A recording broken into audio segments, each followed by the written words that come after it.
In your home, in your own home, what kind of light bulbs and stuff do you have? I have incandescent and I have our bulb. That's what I do. And our bulb is half incandescent. So that's what we make. Hmm. Because what we did is when I was doing this, I kept on looking. I looked to talk to interviewed Hamlin and some of the other photobiomodulation people. And what I found was is they were using exposure levels that were similar to what you'd get in a well-lit incandescent room and had been for 150 years. And then I got to looking at it closer, and then I saw, well, it's actually a little bit of overkill because it's 10 to 1 near infrared to visible. So what we do is we developed a bulb in different subversions, A19s and all that, both DC and AC, and we put in LEDs to generate the visible portion, and we use little filament bulbs to generate the near infrared component. Put the two of them together, and you get something that's a closer match to sunlight. And that's what we do. And we, based on our work, especially with the Black community, we decided on a 3-to-1 ratio. So we save some energy. You can still do 50 lumens to 60 lumens per watt, but you are providing 3 times the amount of near infrared to visible out of that bulb. So, that's what we do.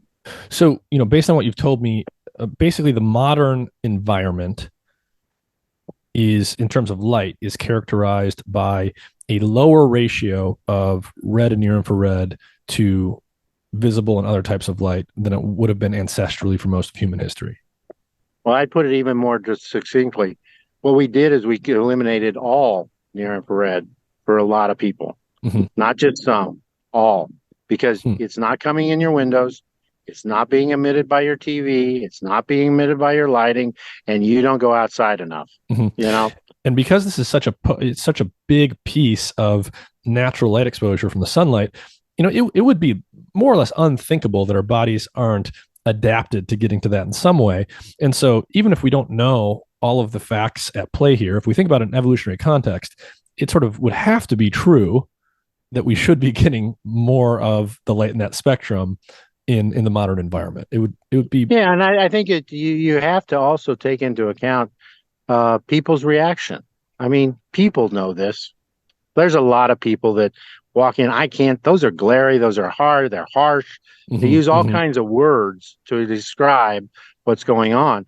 And all we're saying is that from a physiological and a neurological standpoint, you have every right to feel that way because you took away literally 90% of the energy that we used to get because we can't see it. So it can't be important. And therefore, it created this situation. Now, what I'm concerned about is that we have a situation where everybody is constantly being overstimulated on cortisol. Mhm. And cortisol has a lot of great things it does. But one of the first things it does is you peak up your cortisol, it tanks your innate Yeah. immune system. Well, yeah. I mean, cortisol, again, from an evolutionary perspective, cortisol serves a purpose, but it's not supposed to be chronic. It's supposed to be elevated very acutely to do certain things for limited amounts of time. Yeah, and there was a study by Mello where he took cocaine addicts and he brought them in and gave them a hit, and then he measured all the different hormone states. And for cortisol in particular, even though the euphoria was over in 30 minutes, the cortisol extended out, only dropped off by 50% in over 2 to 3 hours. Hmm. So it's kind of like we're constantly taking a beach ball and hitting it up in the air and going along throughout the day, and especially at night, that the optical pathway for stimulating cortisol and circadian and all that is constantly, it means that we're constantly getting hyped up or overstimulated, and especially in children because they're so small that the light penetrates even deeper. So there's a higher percentage of their cells engaged not only in the near infrared, but even into the blues and the cyans. Hmm. And So if I'm someone who, let's say in my home, I do not have incandescent light bulbs, my artificial lights inside my home are not emitting very much. near infrared light at all. Let's say I replace all of my light bulbs with incandescent light bulbs. How big of a difference do you think that would make in terms of their life? Well, I mean, depends on the person, depends on the type and the gender. But what I would argue is that typically, if you're doing like we are, you're generating 1 to 5 milliwatts per centimeter squared of near infrared relative to a third that in the visible. That level is about 10 times lower than what you'd have in sunlight if you were sitting out in the sunlight, or not in sunlight under a shade tree. So, that's, the relative numbers. Is that a big number? Yeah, it's a big number.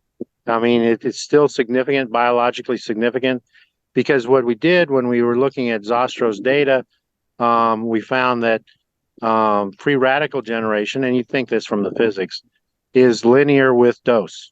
Mm. In other words, you can go from over 9 orders of magnitude, and even in darkness, there are free radicals being generated.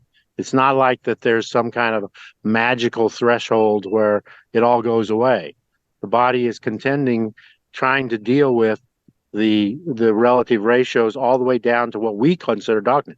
Because people need to understand that darkness is still 10 to the 14th photons per second, per centimeter squared. There's a lot of photons in darkness as well as there is in direct sunlight. And, if you pick like a midpoint, that midpoint is about what we have inside our home. So, yeah, I don't know how to directly answer your question, but I guess I'm just saying that it's a significant amount of light difference in the light ratios that it's biologically significant. Well, let's put it this way: you supposedly are not supposed to look at your cell phone at night because of the blue light effect. That's orders of magnitude lower than what we're talking about out of artificial lighting, and that's supposedly creating a biological effect. And because our eyes are responding or whatever. But I believe it has a huge impact, and I'm concerned that it is setting up a generation for issues. I mean, you see so many modern, and it's our food, it's the microplastics, it's all these other stuff. The last thing on the list is sunlight for some reason. I don't know why, but you look at the blue zone people, they'll talk about food, community, everything under the sun.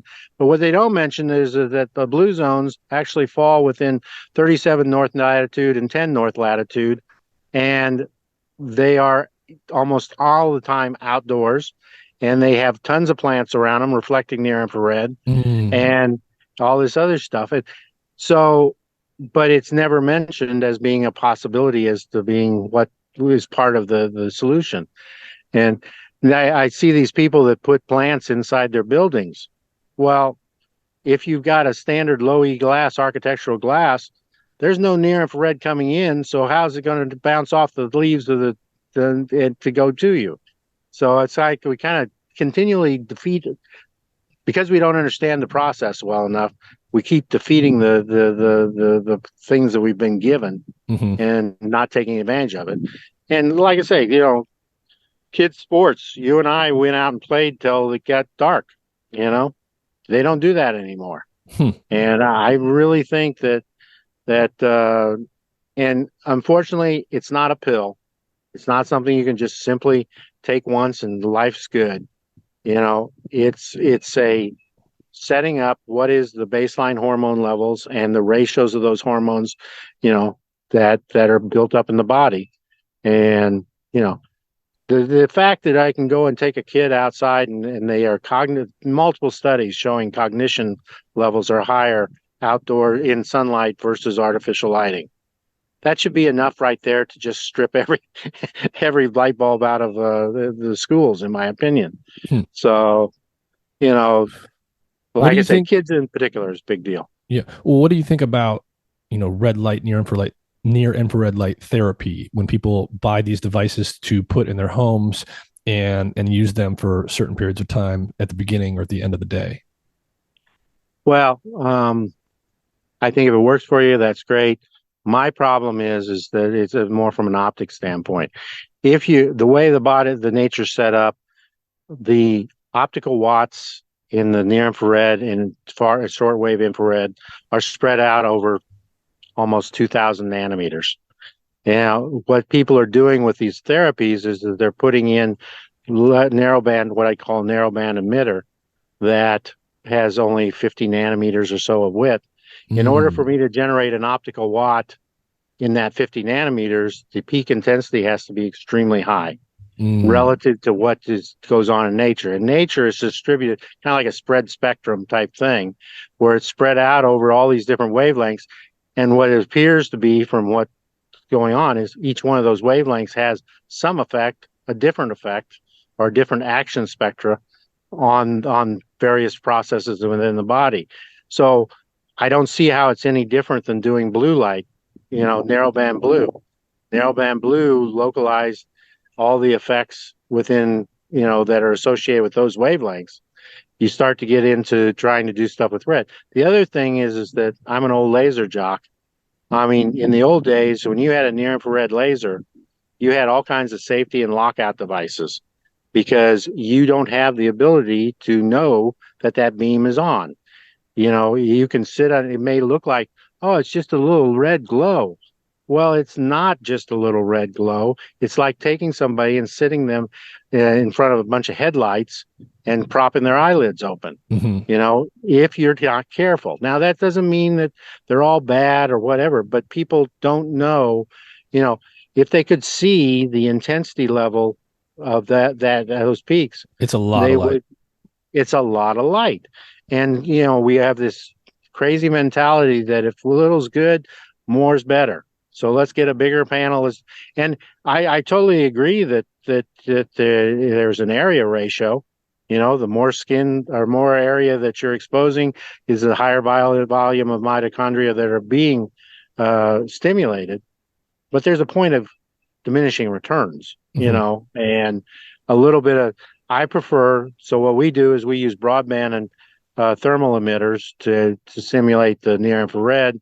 And, is it perfect? No, it's not perfect, but it's a whole lot more closer to what happens in nature than trying to do these. And, you also have to, again, we get back to the ratio issue.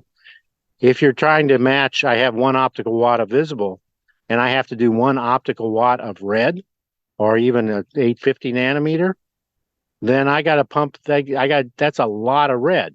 And what's the amazing thing about the body, our adaptation is we are collecting all this near infrared via while at the same time we are able to see.